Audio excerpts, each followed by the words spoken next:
O celular pode ser o principal responsável pelos acidentes nas rodovias. Oficiais da PM do Rio são presos acusados de desviar 16 milhões de reais do Fundo de Saúde da corporação. E em Goiânia, diretores de sindicatos são presos acusados de rombo de 30 milhões.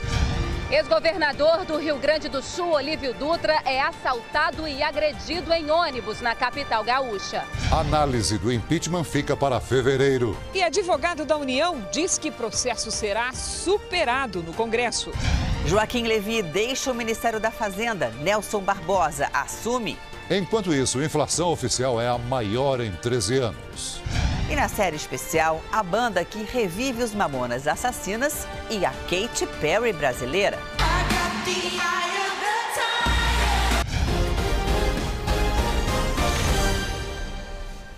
Boa noite. A partir de hoje, cresce o movimento nas rodovias do país por conta dos feriados de fim de ano. E o trânsito mais intenso aumenta o número de acidentes. Em São Paulo, as nossas equipes flagraram um festival de imprudência nas principais estradas que cortam o estado. Um roda com o protetor de cárter caindo aos pedaços. O outro com a carroceria em frangalhos e pneus carecas. A polícia vê e nada faz. E o que dizer deste aqui? Olha onde está o passageiro, naquele espacinho entre o banco e a caçamba, o que é proibido. Nem bem começou o dia e na saída para as festas de fim de ano já temos um festival de acidentes nas estradas de São Paulo. Esse aí foi na Castelo Branco, com 4 veículos envolvidos.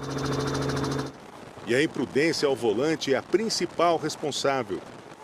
Na rodovia Ayrton Senna, que leva ao interior do estado, também é comum ver motoristas ao telefone, falando ou buscando algo na tela. Esse aí acompanhamos por um bom tempo assim.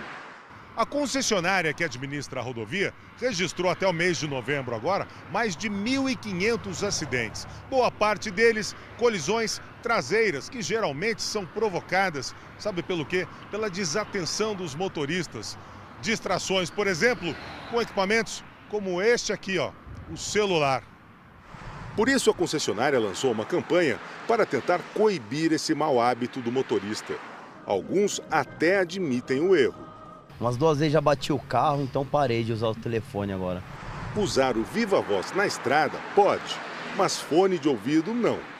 Parar no acostamento para atender uma ligação, só em casos urgentes. Nas próximas 2 semanas, cerca de 10 milhões de veículos deverão circular pelas principais rodovias do estado. E toda a atenção é pouca. É olho na pista e nas condições do veículo. A gente sempre orienta que a viagem dele comece antes mesmo dele pegar a rodovia. Seja ali na verificação da manutenção do seu veículo, para que ele venha para a rodovia em boas condições. Depois que ele esteja aqui, a atenção é primordial. O aumento do volume de tráfego, a gente tem aí mais veículos na rodovia e essa atenção precisa ser redobrada. As pessoas tentam evitar de muitas maneiras o mosquito Aedes aegypti e quem fabrica velas de citronela comemora o aumento nas vendas. Mas será que a citronela afasta os mosquitos? Segundo a Anvisa, o produto não é aprovado e não há comprovação científica de que seja eficaz. Na fábrica de velas, a de citronela não tem o aroma mais agradável, mas ela é de longe a mais vendida desde o começo do mês. E agora toda a produção da fábrica é quase que exclusiva desses produtos. Os pedidos não param de chegar, de vários estados do Brasil. Tá? Rio de Janeiro, Fortaleza, Recife. Em muitas lojas, a vela de citronela é oferecida como repelente contra mosquito e pernilongo. Com o surto de Zika vírus transmitido pelo Aedes aegypti, a procura disparou, segundo a Associação Brasileira de Fabricantes de Velas. Nós vendíamos 1.600 toneladas no ano passado. Esse ano devemos fechar com 2.500 aproximadamente. Mas a população precisa ter cautela no uso desses produtos. Segundo os especialistas, não há qualquer comprovação científica de que a vela de citronela seja mesmo capaz de afastar o mosquito Aedes aegypti dos ambientes. O produto também não tem liberação da Anvisa para ser vendido como método repelente. A concentração que existe na vela é muito pequena e ela não consegue atingir todos os pontos de um cômodo para eliminar os mosquitos. Uma boa indicação para afastar os mosquitos é o uso de telas protetoras em portas e janelas. Nesta loja, as vendas aumentaram em função do medo do Zika vírus e da dengue. Pegar aí dezembro, final de novembro, dezembro, teve um aumento aí da ordem de uns 20% aí em relação ao ano passado. Oficiais do alto escalão da Polícia Militar do Rio de Janeiro foram presos hoje. Eles são suspeitos de desviar dinheiro do Fundo de Saúde da corporação. A fraude teria causado um prejuízo de mais de 16 milhões de reais. No prédio de luxo em frente à Praia da Barra da Tijuca, a polícia prendeu o homem acusado de ser o lobista da quadrilha. Orson Welles da Cruz tem cargo comissionado na Secretaria de Governo do Rio. Também estão entre os 21 presos empresários e 9 oficiais da PM, como o coronel Ricardo Pacheco, ex-chefe do Estado-Maior Administrativo, que seria o líder da organização, e o coronel Kleber Martins, ex-diretor de Finanças. Segundo o Ministério Público, são todos envolvidos em um esquema de desvio de dinheiro do Fundo de Saúde da PM. O balcão de negócios da organização criminosa funcionava dentro do QG da Polícia Militar do Rio. Aqui o grupo negociava contratos, recebia propina de empresários e distribuía o dinheiro da fraude para os integrantes da quadrilha. Pelas investigações, o valor total do rombo é superior a 16 milhões de reais. Eram recursos que deixavam de chegar ao Hospital Central da PM. Esse vídeo, gravado em uma visita do Ministério Público, mostra a situação de abandono da unidade. Aqui não tem nada, tá faltando. O pessoal traz coisa de casa aqui para o paciente. E as cirurgias às vezes são suspensas? Por falta de material, é verdade, é suspensa, sim. Resultado de um esquema que inclui compras de material hospitalar que sequer eram entregues. Quase tudo sem licitação. Você tinha aquisições, valores excessivos, desproporcionais e incompatíveis com as reais necessidades das unidades de saúde. A Corregedoria da Polícia Militar informou que abriu um processo administrativo disciplinar para investigar os oficiais envolvidos no caso. Em Goiânia, 13 diretores do Sindicato dos Funcionários Públicos foram presos, acusados de desvio de verba. O prejuízo pode passar de 30 milhões de reais. O presidente do sindicato, que mora nesta mansão, declarou que a casa custou 360 mil reais. Apenas um lote no mesmo bairro vale mais do que isso, segundo preços de mercado. O filho do vice-presidente comprou um apartamento neste prédio, avaliado em 2 milhões de reais, e de frente a um dos cartões postais de Goiânia. Foi essa ostentação que chamou a atenção da polícia. Funcionários públicos de cargos modestos que enriqueceram depois de assumir o sindicato. A quadrilha teria desviado 30 milhões de reais em 7 anos. 13 diretores ou pessoas ligadas a eles foram levados à delegacia. Todos foram ouvidos e liberados, mais 7 com tornozeleira eletrônica. Entre eles, o presidente do sindicato, Antônio Carlos Alencar, que seria o chefe da quadrilha. Eles estão proibidos de sair de Goiânia, eles estão proibidos de frequentar as entidades sindicais. E, em caso de ocorrência de algum fato concreto, será representado pela prisão preventiva. Funcionários da Prefeitura de Goiânia, lesados pelo esquema, ficaram revoltados. Carlos foi ao sindicato para se desfiliar. A gente trabalha sol a sol aí descobre uma coisa dessa que o dia da gente está servindo para comprar carro, fazenda, casa.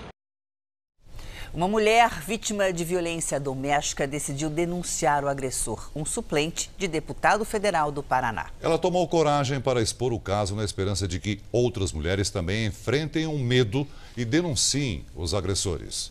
Depois de meses de silêncio e vergonha, essa mulher resolveu contar o que passou dentro de casa. Me pegou pelo cabelo, me deu vários socos, ele me prensou no chão com os joelhos, ele me deu joelhada, até o ponto de chutar no chão. As fotos mostram a gravidade das agressões, que aconteceram depois que ela desistiu de casar com o ex-noivo, o primeiro suplente de deputado federal, Osmar Bertoldi. Ele chegou a assumir o cargo entre janeiro e maio desse ano, mas atualmente é diretor da Companhia de Habitação do Paraná.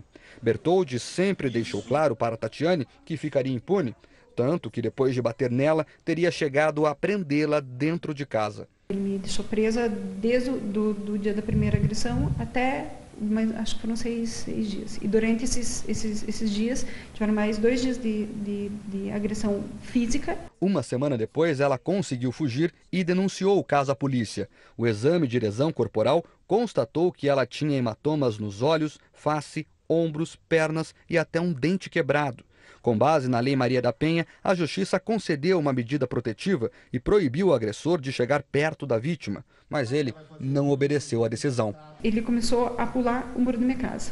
Como Bertoldi ignorou a ordem de não se aproximar da ex-noiva, o juiz do caso determinou a prisão domiciliar e o monitoramento com a tornozeleira eletrônica. Mas até hoje, ele não começou a cumprir a pena. Há 18 dias, oficiais de justiça tentam localizar o Osmar Bertoldi, mas não conseguem encontrá-lo. Aqui na sede da companhia, onde deveria dar expediente, ele também não é visto há vários dias, segundo os funcionários. A defesa do deputado nega as acusações e diz que ele se defendeu das agressões da ex-noiva. Ela agrediu ele fisicamente, socos, tapas, é do nosso conhecimento que ela luta Muay Thai, né, e ele apenas se defendeu tentando acalmá-lo. O Ministério Público reforça que é preciso denunciar os agressores independentemente de quem sejam. É importante que a mulher sempre denuncie, porque a mulher mesmo não entende, por vezes, que aquela violência pode chegar a culminar em sua morte. Criminosos agrediram e roubaram o ex-governador do Rio Grande do Sul dentro de um ônibus. Olívio Dutra, de 74 anos, usa o transporte público de Porto Alegre e já disse que não vai mudar os hábitos. O ex-governador levou uma coronhada na cabeça e precisou de atendimento médico. Estava me preparando para tirar meu cartãozinho de pré-pago da lotação, sentado no primeiro banco, deram bote na carteira, eu tentei segurar um pouquinho e eles largam isso e me deu a bordoada.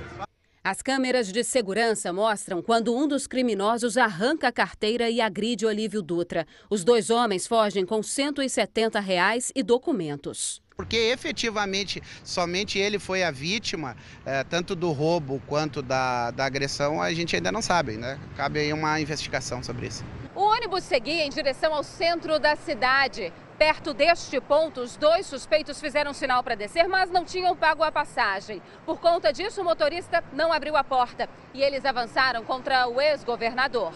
Olívio Dutra foi prefeito de Porto Alegre, governador do Rio Grande do Sul e ministro das cidades. Ele garante que a violência não o fará mudar os hábitos. Sou sujeito a essas coisas como qualquer pessoa de bem, né? Nessa cidade, nesse estado, nesse país e no mundo. A mobilidade para deficientes físicos numa capital como São Paulo depende muito das rampas de acesso às calçadas. Mas o que deveria facilitar acaba sendo um transtorno. A repórter Angélica Satter acompanhou a rotina de 2 cadeirantes pelo centro da cidade. É na capital que Raoni espera uma chance para voltar a andar. Cadeirante há 10 anos, ele saiu de Itaquaquecetuba, na Grande São Paulo, há 2 semanas em busca de tratamento. Desde então, viu as dificuldades de quem depende da cadeira de rodas se multiplicarem. Já começa assim, ó, né? Você tem que ir desviando dos lugares. Ainda assim, é a indiferença e a discriminação das pessoas que mais incomoda. Para alguém e fala, moço, dá uma força aqui para mim subir, a pessoa fala assim, não tenho dinheiro não. Sandra encara todos os dias uma jornada pelas calçadas de São Paulo. Faz uma verdadeira ginástica para conseguir descer as rampas de acesso mal projetadas. Haja braço, ó. Você desce, engancha. Aí você tem que fazer isso,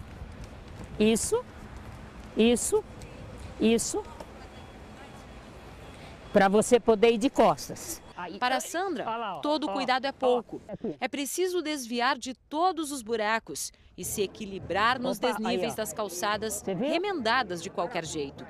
As rodas menores travam facilmente e a possibilidade de sofrer uma queda não é pequena. Esse aqui, ó, é mais alto.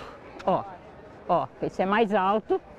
Aí eu venho para um buraco e pego um remendo daqueles mais alto e olha o que vem à frente.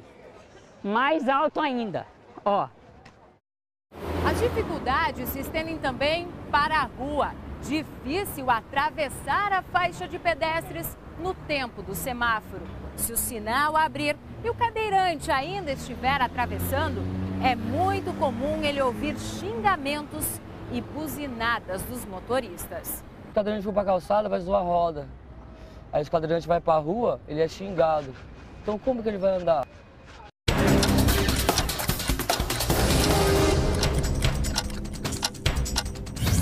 O Ministério da Saúde capacitou mais 11 laboratórios públicos para fazer o diagnóstico de infecção pelo Zika vírus. Apenas 5 unidades de referência faziam esse tipo de exame em todo o país. Um temporal provocou estragos em Belo Horizonte e cidades da região metropolitana. Uma árvore caiu sobre um carro, mas ninguém ficou ferido. A água da chuva invadiu um mercado e o atendimento aos clientes foi interrompido. A chuva também castigou a região metropolitana de Porto Alegre. Foram registrados ventos com mais de 100 km por hora. O vendaval derrubou postes e pelo menos 215 mil pessoas ficaram sem luz. Em Bálsamo, interior de São Paulo, um caminhão-tanque carregado com 20 mil litros de combustível explodiu após tombar numa rodovia. Segundo testemunhas, o motorista precisou parar no acostamento, mas o veículo virou por causa de um desnível da pista. Nelson Barbosa, ex-ministro do Planejamento, vai assumir o Ministério da Fazenda no lugar de Joaquim Levy. Barbosa tem um perfil econômico mais semelhante ao da presidente Dilma. Levy não resistiu aos resultados ruins dos últimos meses. A saída já era esperada por todos, só faltava a confirmação que veio hoje no final da tarde. O ministro da Fazenda, Joaquim Levy, deixa o cargo e quem assume é Nelson Barbosa, que estava no Ministério do Planejamento. Ele é homem de confiança da presidente Dilma. Os dois têm ideias econômicas mais afinadas. Joaquim Levy enfrentava grandes resistências do Palácio do Planalto. Nos últimos tempos, vinha sofrendo uma derrota atrás da outra. Uma delas foi o pacote de ajuste fiscal, completamente desfigurado e aprovado no Congresso. Esse foi o golpe decisivo e que encerrou o ciclo de Levy no governo. Hoje, em um café da manhã com jornalistas, em tom de despedida, Levy disse que o Brasil não pode andar para trás, que a economia responde rapidamente aos ajustes, mas é necessário priorizar reformas estruturais. O Brasil é maior do que qualquer crise que exista. E eu acho que a crise política cobrou um preço ao longo do ano, mas eu tenho expectativa que essa crise política diminua, principalmente na medida em que cada vez mais a presidente sinalizar o que ela espera dos próximos 3 anos. Barbosa é menos linha dura, defende metas mais brandas e, por isso, já protagonizou vários embates na revisão da meta fiscal.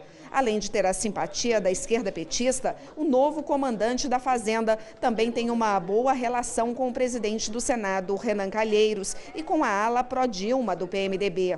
Nelson Barbosa foi analista do Banco Central, assessor da presidência do BNDES e já ocupou diversos cargos no Ministério da Fazenda. Em 2011, foi nomeado pela presidente Dilma como secretário executivo do Ministério da Fazenda e em novembro de 2014 como ministro do Planejamento. Em entrevista coletiva agora à noite, o ministro afirmou que tem plena confiança que a economia brasileira tem como superar os desafios. Esse esforço vai começar a gerar frutos, esperamos para o próximo ano uma redução da inflação, de modo a começar a melhorar o poder de compra das famílias brasileiras. No Ministério do Planejamento assume Valdir Simão, que estava na Controladoria Geral da União.